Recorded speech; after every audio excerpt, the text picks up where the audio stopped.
Welcome to Khanversations. I'm Muqtedar Khan, your host, and today is a very special Khanversations. I'm answering your questions to the questions you sent to AskProfKhan at gmail.com.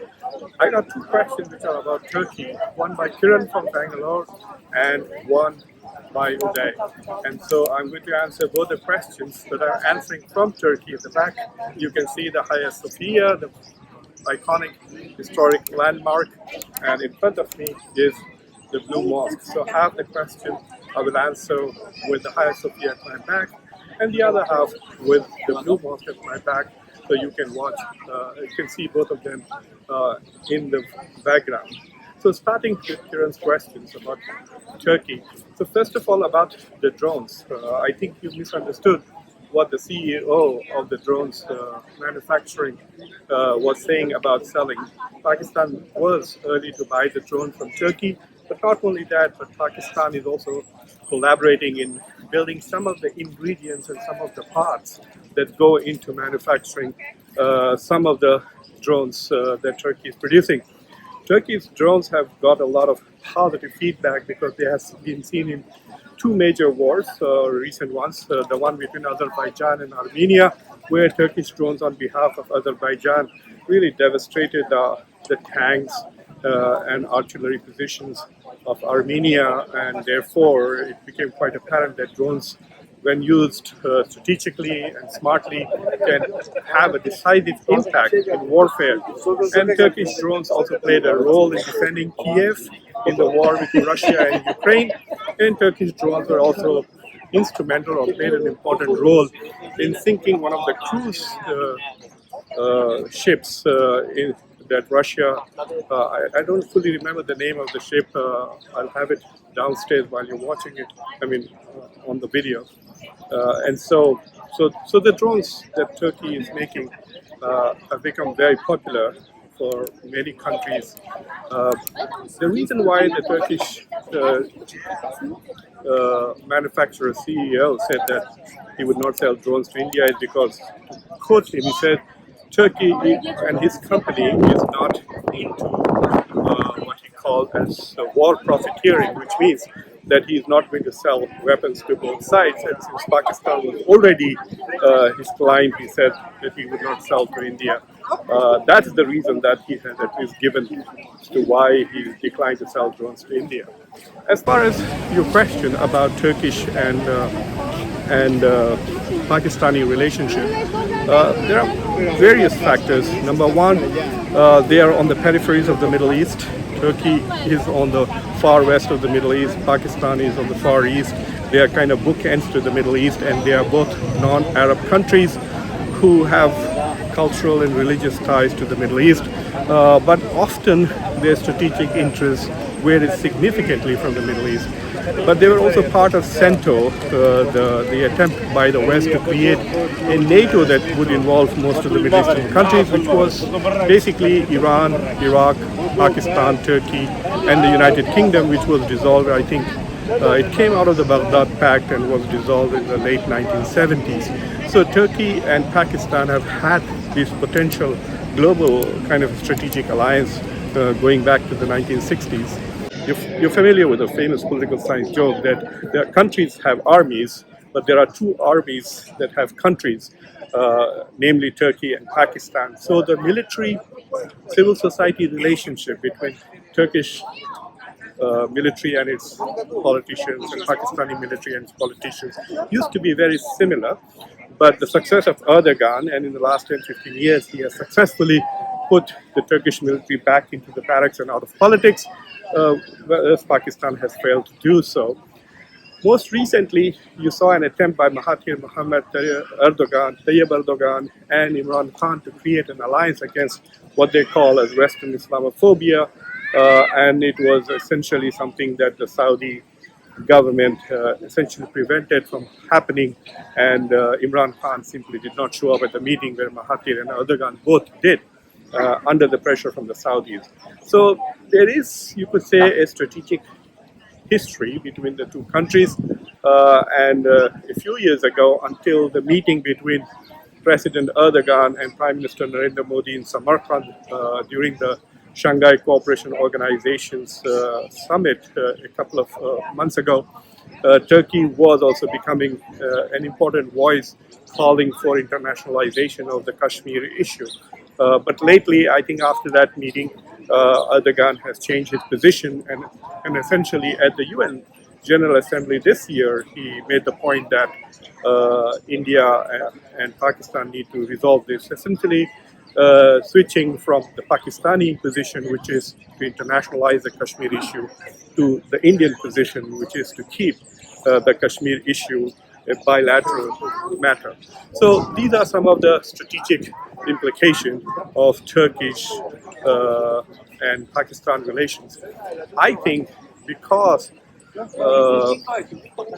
Turkey is also an important global player who also tries to find a middle path between the West and the East. So you can see that Turkey is the only country besides India which is friendly with the West, as it is part of NATO, but is also friendly with Russia, and was able to actually mediate the deal so that Ukrainian and Russian wheat and food and fertilizers could be brought to the world market in the past few months. So India and Turkey, as Foreign Minister Jaishankar's vision is to establish a multilateral world with multipolarity, that many powers other than just the West and maybe Russia or China. So in this multipolar world that Jaishankar envisions, Turkey can be a potential major power. It is the world's 19th biggest economy, and so it would be an interesting to see. I feel that Turkey and India potentially are natural allies and should come much closer because they have similar issues with the West. But we shall see what happens.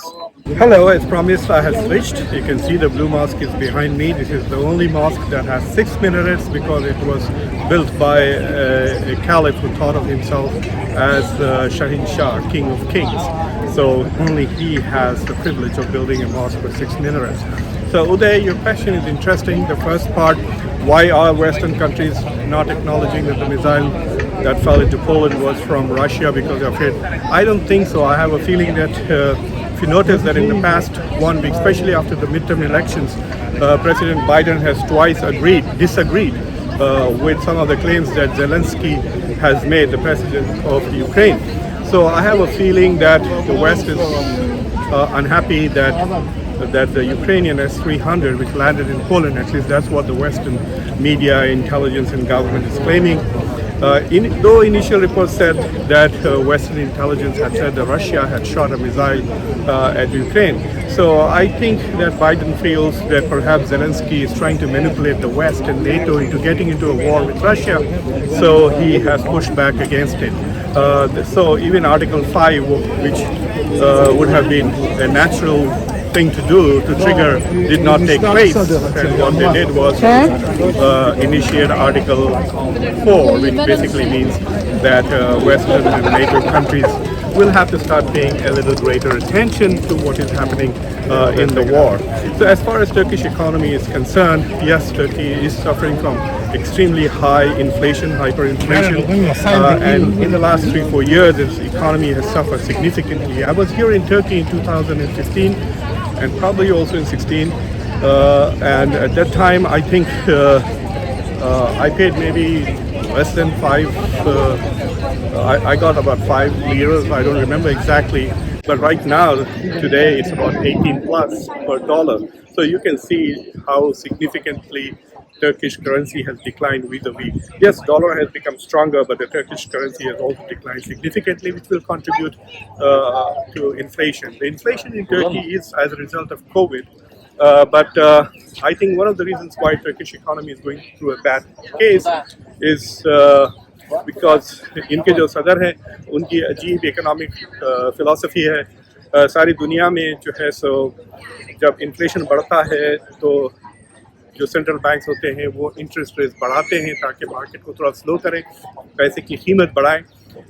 Interest rate basically पैसे की कीमत होती है, लेकिन क्योंकि यहाँ के जो सदर है तैयब अर्दोगान, वो उनकी अजीब सी इकोनॉमिक फ़िलासफ़ी है. वो कहते हैं कि वो इस्लामिक इकोनॉमिक्स से ये प्रिंसिपल लेकर आ रहे हैं और वो इंटरेस्ट में बिलीव नहीं करते, इसलिए वो इंटरेस्ट रेट का इस्तेमाल नहीं करना चाह रहे थे टर्किश इकॉनमी को बचाने। वो एक वजूहत है। दूसरी चीज़ ये है कि थोड़ा मिसमैनेजमेंट भी हो गया है इकोनॉमी में, इसलिए टर्किश इकोनॉमी सफ़र हो रही है। But overall Turkish economy is doing reasonably well. If you look at the last 20 years, it has grown significantly until 2017 with a very high growth rate. Turkey is the 19th biggest economy, I think, in the world. It has about $750 billion GDP. For a population of only 85 million people, that is significantly high. If Turkey had the same population as India, 1.4 billion, then it's at the current GDP per capita, that would be above $10 trillion. So you can understand that the economy is pretty high. Turkey is part of the OECD. It is one of the donor countries so when it comes to international development aid. And so in that sense, Turkey is fine. Its per capita is over $9,000. So it is a middle upper income country. But there have been political tensions. A lot of religious issues have crept into governance. So while initially the AKP was known for good governance, later on it became known for a lot of religion and politics. And I think when religion becomes the purpose of politics, then good governance is put aside. We'll see what happens in the next few years. The next year is very critical, as you already point out in your question. 2023 will be 100 years since the end of the caliphate. So at least 5-6 years ago, when Turkish economy was booming and Erdogan was very popular in most of the world, people felt that maybe President Erdogan would declare himself as a caliph and say that 100 years after the end of the Khilafah, the Caliphate has been restored. But he's not that politically strong right now. His party does not have a majority, and so he has been electorally successful in alliance with the nationalists, who are not very religious. They are very secular. So in partnership with secular nationalists, he has maintained his hold on the country. And so I don't know whether he's going to declare himself a caliph or a sultan next year. We'll see what religious symbolism he is able to project next year. But nevertheless, I think that this is a trying time for Turkish economy.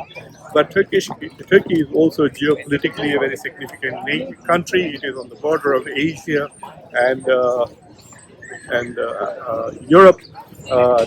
I'm here on a family vacation with my family this week. Me and my wife complete 30 years of happily being married, and so I'm here with my kids. So while I will be answering some of your questions and may do one or two shows, I have no intention of engaging with the public sphere here in Istanbul. But many years ago, I did give 2 lectures in Istanbul, one in Europe, one in Asia. So that shows the geopolitical and strategic significance of Turkey. And it is also perhaps the second biggest army in NATO. So it's an important country with a very good economy. And we'll see what happens. So I hope you guys enjoyed this Khanversations. Please subscribe to Khanversations. It's prayer time. You can hear the adhans. I will see you next time. This is Muqtedar Khan, your host, Khanversations.